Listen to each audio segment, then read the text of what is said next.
Ça prend toute une communauté pour sortir une personne de la rue.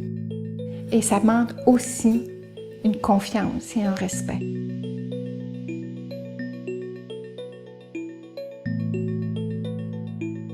Le Housing First, c'est donner accès immédiatement à un logement avec des services de soutien, avec très très peu de conditions. Il y a quelques leviers qu'on doit se donner. On part du droit au logement, la séparation entre le logement et les services, la réduction des méfaits, des logements qui sont dispersés, de la compassion et du respect, du rétablissement l'engagement, les services qui sont offerts vont être à long terme. et le taux de termination. Le premier objectif pour Housing First, c'est de donner un toit. Qui que nous soyons, on a droit à un logement.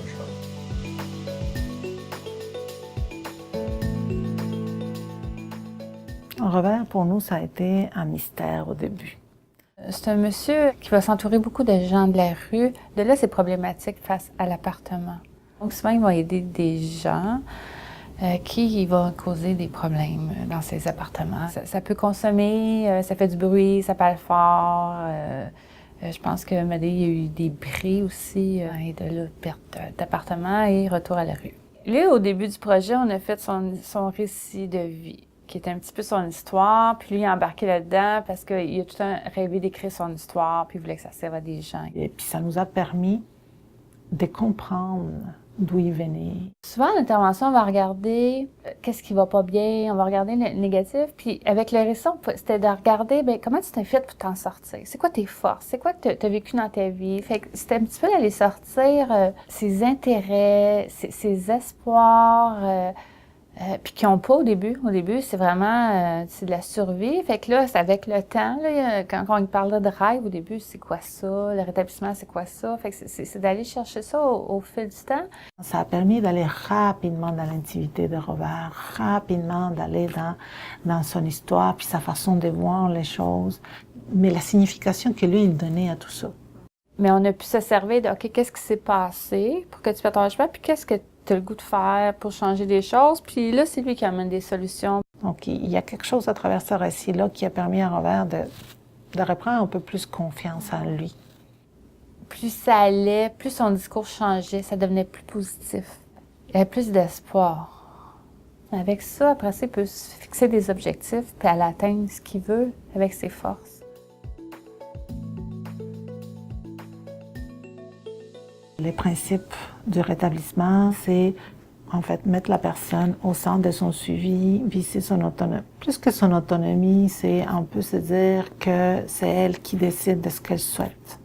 Pour nous, ces principes de rétablissement-là, ça représente aussi la liberté qui a n'importe quelle personne de faire ses propres choix face à sa vie.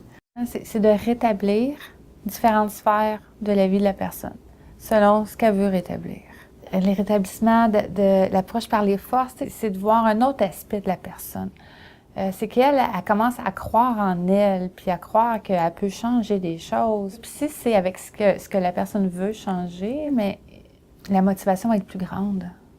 Je pense qu'on a passé par tout ce chemin-là pour que lui, il arrive à ses propres conclusions. On aurait pu lui dire dès le départ, ça aurait donné rien, il serait juste éloigné, puis on aurait renforcé cette idée-là, c'est que les autres personnes, il les méprisent puis ils les regardent haut. Là, c'est lui qui s'est dit, j'ai un problème et ça m'amène à me mettre souvent dans des situations difficiles et c'est pas ça que je veux. Donc, on arrive là où on aurait voulu. Ça prend plus de temps, mais pour nous, c'est plus solide.